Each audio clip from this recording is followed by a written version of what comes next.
The Dungeon Master's Guide contains rules for how to play on a grid using miniatures and a little bit about how to place areas of effect. But the rules there are actually pretty vague. Xanathar's Guide to Everything expands on that.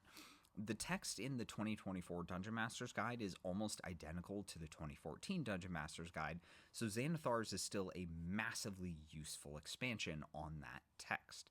Xanathar's goes into two methods on how to handle areas of effect, the template method and the token method.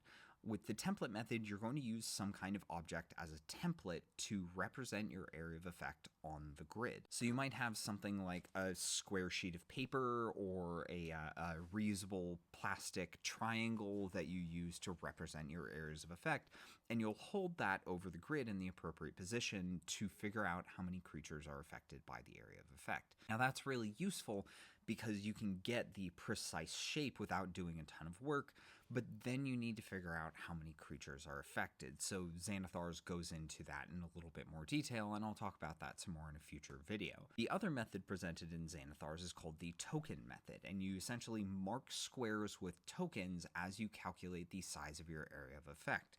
And the diagrams for both methods are in here, so, grab your book, take a look.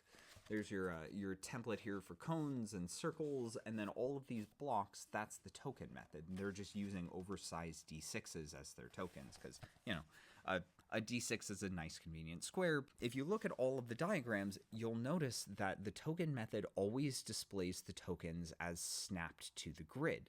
So a lot of people, either from playing previous editions or from just assuming like, yes, it's on a grid, it's going to snap to the grid, or from looking at the token method, have assumed that when you play D&D, areas of effect snap to the grid.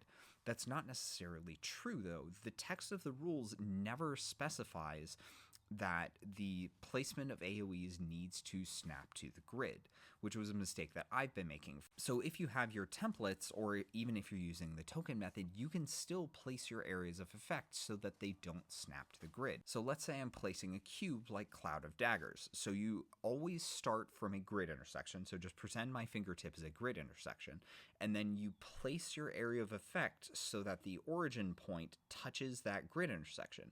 Now, for a cube area of effect, the origin point can be any place on the cube. So you can rotate the cube, you can slide the cube, you can orient it however you like, which means that if you want to place your cube so that it affects two adjacent spaces, you just slide it exactly 50%, and as long as an area of effect affects 50% of a 5-foot square, that square is affected.